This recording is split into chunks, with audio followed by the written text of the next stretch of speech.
I'd like to think I'm an enlightened consumer with a proper media diet, but I'm a tier list piggy. I love my tier list slop. And before you judge me, so does everyone else. In the first 6 months of 2025 alone, tier list videos pulled over 1 billion views on YouTube. You watch them, I watch them, we all do. But I want to trace this plague back to its source, and then figure out why it's so entertaining to watch grown men drag pictures into colored boxes. Until I started looking into this, I assumed tier lists came from TierMaker and YouTube. But there's actually some lore behind this yummy strain of slop, so I went out looking for patient zero. The first solid evidence I found was an archived Tekken 5 discussion from February 2005. People were already sorting the fighting game's characters into tiers and arguing about which were the best. And the gaming origin makes complete sense. Of course gamers were the ones arguing and sweating it out online. That's extremely on brand. But what surprised me was that they were doing it more than a decade before TierMaker was a thing. So, okay. Tier lists came from sweaty Tekken players in 2005. Objection! Actually, the Super Smash Bros. Melee community has a documented character ranking from 2002. By 2003, it was already dividing characters into top, upper, middle, and bottom tiers. Please stop. Do you expect people interested in tier lists to have the attention span of a proper adult? We can't be losing people to a niche gaming deep dive. Oh, I know. Here's a tier list of iShowSpeed reactions and some TikTok sound effects. We good? Okay, let's continue. Anyway, the Melee list wasn't patient zero either. Its own forum archive page said people had been discussing tiers before the first ranking it preserved, so I kept digging until the trail dragged me all the way back to Street Fighter II in 1991. Surely this had to be the bottom of the hole. Well, not quite. I could not find a tier list from 1991, but I did find a fan-made Street Fighter II FAQ from 1993 asking which character is the best, how do characters compare against one another. Its answer was a giant matchup chart that scored every fighter against every other fighter, and then ranked them from best to worst. No colored boxes, but come on, the basic idea of a tier list is already there. But was this patient zero? Still no. Somehow, I had traveled all the way back to 1993 and still arrived in the middle of the conversation. And that kept happening. Every time I found an earlier example, it pointed towards arguments that had already been happening somewhere else. The deeper I went, the less this looked like a format somebody invented, and the more it looked like something that gradually took shape while gamers argued about who was the strongest. So the honest answer is that I could not find patient zero. And it's not because I didn't try, but because there probably was no single documented moment when the tier list was invented. It may just be a natural byproduct of the gaming scene. Okay, finding patient zero was a bust, but the tier list still had to get from fighting games to cereal somehow. And by the way, I'll get to why our little monkey brains feel so good watching Schlattrank cereal. Just stay with me. Anyway, I followed the format as gaming and fandom communities started using it outside of games. At first, the jump was small. In 2013, I found that people were already making tier lists about horror characters, still nerds comparing fictional guys just outside the video game. But by 2014, a fighting game forum was already using the same format to rank fast food restaurants. So somewhere between horror characters and burgers, the tier list went through its key shift. It no longer needed actual competitors, it just needed things people had opinions about. And once that happened, the format could spread to films, food, music, and basically anything else the internet could gather into one category. By the time TierMaker arrived, around December 2018, the idea of ranking anything was already there. TierMaker simply turned it into an easy drag-and-drop website that anybody could use. And then, in April 2019, the tier list plague had its super spreader event. iDubbbz uploaded a fast food tier list and finished it by challenging other YouTubers to make a better one. I'm issuing everyone a challenge. If you think your list is more accurate than this, then fucking prove it, bitch. Make a better list than this. with a better opinion that accompanies it. I'm doubtful. There's a lot of doubt in my mind. I'm going to be frank. The challenge turned the format into a chain reaction. Within 11 days, H3H3 and the Report of the Week had already responded, and Donkey had used the format to rank YouTubers. Yikes, iDubbbz and H3H3 back when they were still relevant. What a different time on the internet. Anyway, the chain reaction had begun. One tier list video could produce the next. If you disagreed, the response was another tier list. If you wanted a new subject, you kept the same grid and swapped out the pictures. This is where the scattered trail I had been following suddenly turned into mass-produced YouTube content. So yeah, now I knew how tier lists got everywhere, but I still had no idea why this particular brand of slop was so delicious to you and me. But before we continue the yummy slop analysis, you must eat your veggies. That means clicking the subscribe button. The only place left to look was the tier list video that had been living in my head rent-free for years, the one that inspired this video in the first place. In 2023, the fellows from the Yard podcast released We Ranked Every Guy in the World. It's over 2 hours of them ranking every recognizable type of guy they could think of, from the homie all the way down to death penalty. 3 years later, I couldn't reconstruct most of that list. There were conversations I still remembered surprisingly well, like this one. Can proudly rap fast.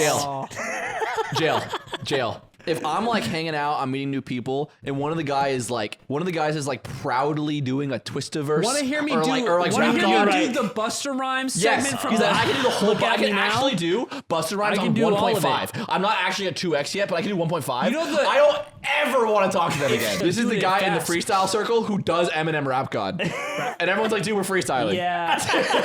Yeah. The freestyle guys don't fuck with this guy. Yeah. Okay. Put him in jail. Put him in jail. Jail time. Now, I don't know how many white boys popped into your head, but I've sadly met more than I'd like. And for me, that's the interesting part.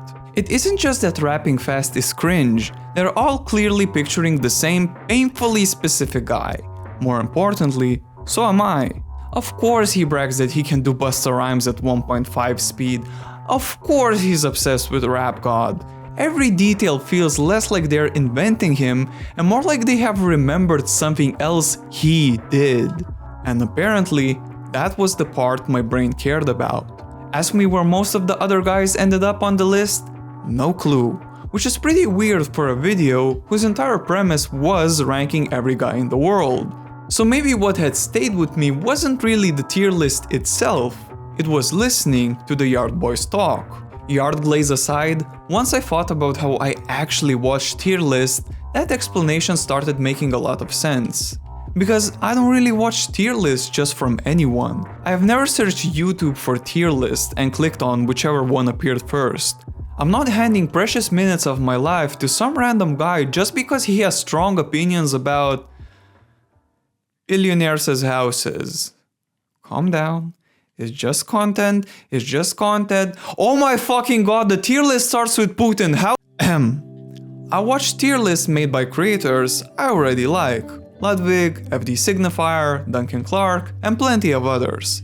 If one of them makes a tier list, I'm interested because I already like their humor, their personality, and the way they look at things. If somebody I have never heard of makes the exact same tier list, I probably don't care. So maybe this was not about tier lists at all. Maybe I was just being a little parasocial. I watch tier lists because I like the creators making them. There, mystery solved. For about 3 seconds, I considered accepting that answer and calling it a day. Unfortunately, I knew it was bullshit.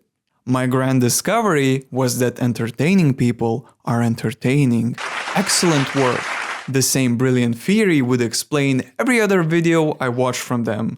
Take away the grid and nothing changes. So if I wanted a proper answer, I had to stop dressing up "I like these people" as media analysis and figure out what the grid was actually doing, which meant unfortunately I had to go back. After my little parasocial breakthrough collapsed, I went looking for something that could explain what the grid itself was doing. I expected some psychological explanation about categorization or our brains lacking order, something that would finally explain the little monkey brain part of this. Instead, one paper I found called the tier list template an evaluative device by design.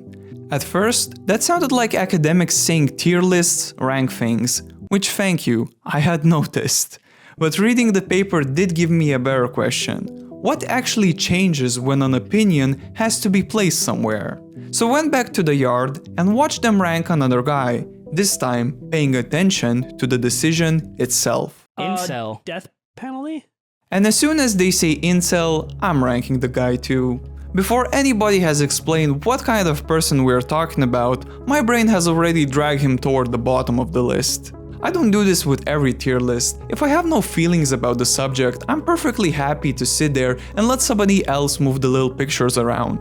But when I recognize the thing being ranked, or already have some emotional investment in it, I start building my own version of the list in my head. The grid gives that reaction somewhere to go and makes it immediately comparable to theirs. The moment one of them says death penalty, I know we don't quite agree. And the weird part is how obvious my judgment feels. I'm not thinking, personally, according to my own subjective experience, I would be inclined to place this individual in jail. I'm thinking, obviously jail, what are we even talking about? But let's slow down. I'm a fan of philosophy, so I figured somebody had probably spent an unreasonable amount of time explaining why personal opinions come with this expectation that everybody else should agree. That search led me to the German philosopher Immanuel Kant. In the Critique of Judgment, Kant's point is basically that taste can be subjective all at once, but we rarely talk about it that way. We say something is good or bad like we expect everybody else to look at it and go, yeah, obviously. He called that the universal voice of taste. When I'm putting something in S tier, I don't feel like I'm making one possible choice. I feel like I'm putting it where it belongs. And when somebody puts it in C tier, I don't think, what a fascinating expression of another person's individual taste. I think, what's wrong with you? That feeling is obviously much older than Kant. The internet just made it easier to see. So again, my answer was jail.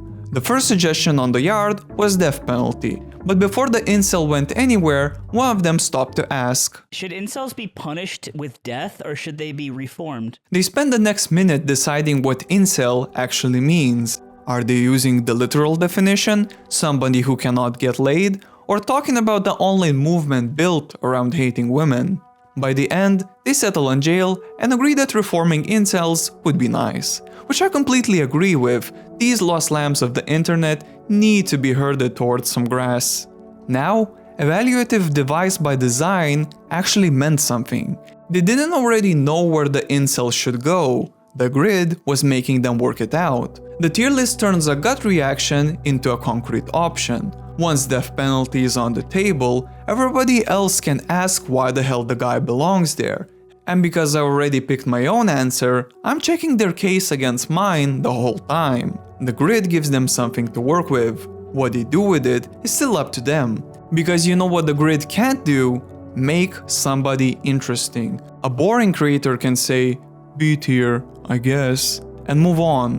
But give the same decision to somebody interesting and suddenly you have a story, an argument, or 10 minutes of increasingly desperate mental gymnastics.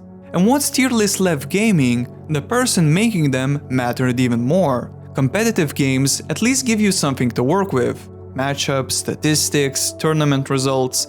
There is no tournament data for Serial. The person making the tier list had to decide what mattered. That makes the rankings looser, but it also makes them more personal. Every weird rule, exception, and nostalgia pick comes from the creator. And if all the interesting stuff happens while the creator is deciding, no wonder I remember the yard's arguments instead of the finished grid. But the board still mattered. Every placement stayed there, so the next one had to make sense beside it, or the creator had some explaining to do. Okay, now I have an answer that isn't bullshit. Why did the internet turn everything into a tier list? Because it might be the most efficient opinion machine we have online. Picking a tier takes 2 seconds. Disagreeing takes even less. Explaining why you're not an idiot can fill the rest of the video. Tier lists are basically the McDonald's of content. Nobody is calling this fine dining, but you have to respect the system. Simple, repeatable, instantly understood, and extremely good at giving people exactly what they came for. So yeah, tier lists are really quality slop for content-hungry piggies like us.